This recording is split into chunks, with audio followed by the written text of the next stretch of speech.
কড়াতে তেল গরম হওয়ার সঙ্গে সঙ্গেই তাতে দিয়ে দিয়েছি গোটা গরম মশলা আর শুকনো লঙ্কা ফোড়ন। তার মধ্যে ছোট ছোট করে কুটে রাখা আলু আর টমেটোগুলোকে দিয়ে দিয়েছি। কিছুটা ভাজা হয়ে গেলেই তার মধ্যে দিয়ে দিয়েছি আদা রসুনের পেস্ট। এতে কিন্তু কোনো পেঁয়াজ আমি ইউজ করিনি। এরপর যে পেস্টটা দেখলেন সেটা হচ্ছে টমেটো সস, হলুদ গুঁড়ো, লঙ্কা গুঁড়ো, ব্যাস আর কিছুই নয়।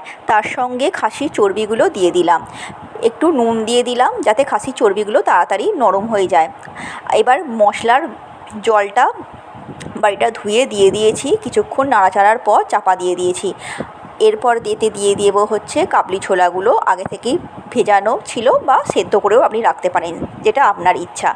ওর মধ্যে দিয়ে দেবো জল, বেশ কিছুক্ষণ ফুটতে দেবো। এরপর নেড়ে চেড়ে আর একবার ঢাকনা দিয়ে দেবো। ঢাকনা খুলে দেখলাম যে মোটামুটি সব সেদ্ধ হয়ে গেছে। ব্যাস, এরপর একটু অল্প করে গরম মশলা ছড়িয়ে নামিয়ে নিলাম। কার কার আমার মতো চর্বি